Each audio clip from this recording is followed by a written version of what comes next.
Hello everyone. आज की video में हम लोग देखेंगे देश के नए कानून मंत्री बन गए हैं। अभी अभी जो केंद्रीय मंत्रिमंडल है उसमें एक नया फेरबदल किया गया है। किरेन रिजिजू के स्थान पर नए कानून मंत्री बन गए हैं अर्जुन राम मेघवाल जी। अर्जुन राम मेघवाल राजस्थान कैडर के आईएएस अधिकारी हैं और इनको ये पद दिया गया है, ध्यान रखेंगे इस चीज़ को। और इनके पास पहले से एक मंत्रालय था, वाटर एंड रिसोर्सेस मंत्रालय था इनके पास, ठीक है। हाँ, आप लोग ध्यान दीजिएगा कि किरेन रिजिजू ने न्यायपालिका पे जो कॉलेजियम प्रणाली थी इस पर टिप्पणी की थी कुछ, तो इसी के बाद जो कयास लगाए जा रहे थे कि इन पे कुछ ना कुछ कार्रवाई की जाएगी, तो इसी की वजह से इनको नया मंत्रालय दे दिया गया है। एक तरीके से इनको हटा दिया गया है पृथ्वी विज्ञान मंत्रालय, ध्यान रखेंगे। इनका नया मंत्रालय कौन सा हो गया? पृथ्वी विज्ञान मंत्रालय। ये काफ़ी इंपॉर्टेंट हो जाएगा एग्जाम की दृष्टि से। अब हम लोग देखेंगे जो कॉलेजियम प्रणाली है और एनजेएसी ये क्या चीज़ है। देखिए, जो कॉलेजियम प्रणाली है ये सरकार इसका विरोध कर रही थी। मेनली क्या था इसमें एक सीजीआई होते हैं और 4 टॉप सीनियर मोस्ट जज होते हैं जो कि कहीं ना कहीं सुप्रीम कोर्ट के ही होते हैं, ठीक है, ध्यान रखेंगे, सुप्रीम कोर्ट के ही होते हैं। तो इन पे ये कहीं ना कहीं टिप्पणी की गई थी कि जो हाई कोर्ट या फिर जो सुप्रीम कोर्ट होता है, यहाँ पे जो जज होते हैं इनकी पारदर्शी तरीके से या फिर कह सकते हैं योग्यता के आधार पे अच्छे जज नहीं मिल पाते, जिससे कि न्याय व्यवस्था जो है अच्छी हो सके। तो ये इन पे टिप्पणी की गई थी और ये कहीं ना कहीं थोड़ी बहुत सही भी हो सकती है या फिर गलत भी हो सकती है, ये अपने हिसाब से देखेंगे। लेकिन इसके बाद क्या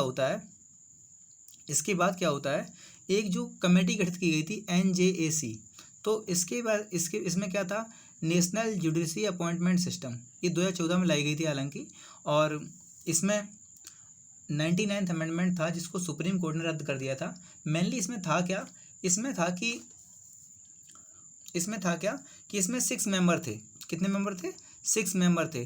तो इस 6 मेंबर में एक सीजीआई था, सुप्रीम कोर्ट के 2 टॉप मोस्ट के जज थे जो सीनियर थे कहीं ना कहीं, ठीक है। और इसके अलावा एक लॉ मिनिस्टर था और 2 एमिनेंट पर्सन्स थे। अब जो 2 एमिनेंट पर्सन्स थे इनको गठित करने के लिए भी एक चयन समिति थी जिसमें पीएम थे, सीजीआई थे और लोकसभा में विपक्ष के नेता थे, और प्लस इसमें जो 3 लोग थे वो सीजीआई और 2 सीनियर मोस्ट जज 2 थे, ठीक है। तो कहीं ना कहीं सरकार जो सुप्रीम कोर्ट था उसने सोचा या फिर उसने कहा कि जो न्याय व्यवस्था है कहीं ना कहीं जो कार्यपालिका है उसके अधीन हो जाएगी। तो इस वजह से इसने क्या किया, इस जो 99th अमेंडमेंट था इसको रद्द कर दिया, ठीक है। अब एक ध्यान रखेंगे, इसमें जो जज था इसमें कौन था? जस्टिस जे एस खैर, इन्होंने क्या किया, इसको रद्द किया था। एक चीज़ ध्यान रखिएगा, सुप्रीम कोर्ट का संविधान में जिक्र किया गया है आर्टिकल नंबर 124 में, ठीक है, 124 में। अब एक चीज़ ध्यान रखिएगा, 124 से ही आर्टिकल्स हैं जिनमें कई चीज़ें जिक्र किया गया है। जैसे सुप्रीम कोर्ट में जजों की वृद्धि का अधिकार किसको है? संसद को है। लेकिन इसमें जैसे जज अभी प्रेजेंट टाइम में कितने हैं? तो 33 पर +1, ध्यान रखेंगे कितने हैं? 33 + 1, 33 तो सुप्रीम कोर्ट के जज हैं और प्लस एक क्या है? सीजेआई यानी कि चीफ जस्टिस ऑफ इंडिया, ठीक है। और एक बात ध्यान रखेंगे, जो सुप्रीम कोर्ट का जज होता है, जो सुप्रीम कोर्ट का जो सीजीआई बनता है उसकी योग्यता हमेशा ध्यान रखना। जो हाई कोर्ट होता है, हाई कोर्ट में या तो 10 साल तक वकील रहा हो या फिर कह सकते हैं हाई कोर्ट में ही 5 साल तक जो है जज के पद पे कार्यरत रहा हो, ठीक है। ये दोनों के दोनों ही योग्यताएं, और प्लस में एक योग्यता और है इसके साथ में ही कि राष्ट्रपति की नज़र में ये कानून का अच्छा जानकार भी होना चाहिए।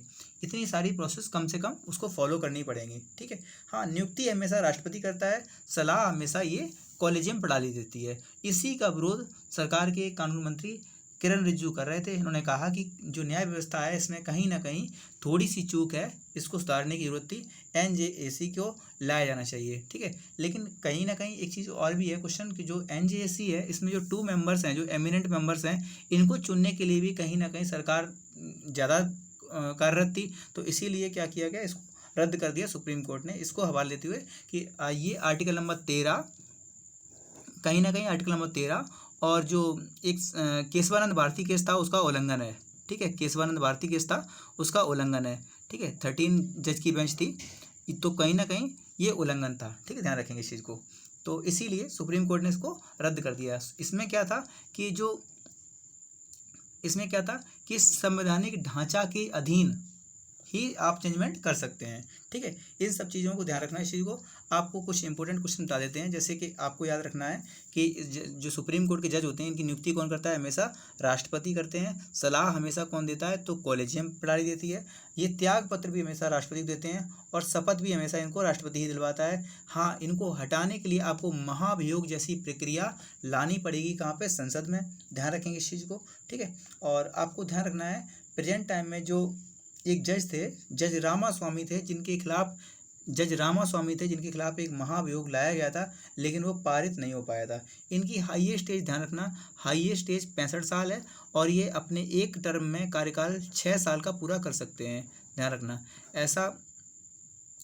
ऐसा हुआ नहीं अभी तक, लेकिन ध्यान रखेंगे इस चीज़ को कि जो सीनियर मोस्ट जज होता है वो ही बन सकता है। सिर्फ 1973 में एक बार ऐसा हो गया था कि दो जो लोगों को क्रॉस करके जो जस्टिस बीजी खैर थे तो उनको बना दिया गया था। हालांकि बाद में बहुत टिप्पणियां हुई उसके ऊपर, तो आप ध्यान रखेंगे इस चीज़ को कि जो मेनली था कि हमेशा सीनियर मोस्ट जज ही बनाया जाएगा। ठीक है, आपको एक चीज़ ध्यान रखनी है, अभी सुप्रीम कोर्ट की जो सीनियर जज हैं, उनकी जो CJI हैं, उनकी सैलरी हमेशा 2.8 लाख अभी फिक्स है। और अदर जज जो होते हैं, जितने भी उनकी सैलरी 2.5 लाख फिक्स है। और एक बात ध्यान रखना, जितनी सैलरी है या फिर जो भी भत्ते मिलते हैं इनको, तो भत्ते और सैलरी हमेशा ध्यान रखना है, इनको हमेशा संचित निधि से दी जाती है। कहाँ से दी जाती है? संचित निधि से दी जाती है। अब आपसे एक क्वेश्चन पूछेंगे हम यहाँ पर, संचित निधि किस आर्टिकल में जिक्र किया गया है संचित निधि का? ठीक है, आपको ये क्वेश्चन बताना है, ध्यान रखेंगे। एक क्वेश्चन और ध्यान रखेंगे, आर्टिकल 124 में जिक्र किया है किसका? सुप्रीम कोर्ट है उसकी स्थापना और गठन का जो प्रावधान है वो किस में किया गया है? आर्टिकल नंबर 124 में।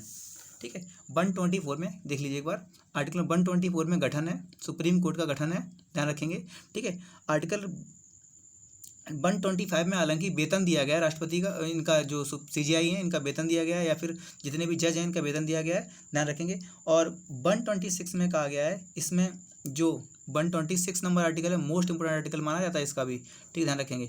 इसमें एक्टिंग जज, यानी कि जैसे CJI कहीं चले जाते हैं, उनकी अनुपस्थिति में जो कॉलेजियम होगा उसमें से एक जो वरिष्ठतम होगा CJI उसको बना दिया जाएगा, लेकिन राष्ट्रपति हमेशा इसको बनाते हैं।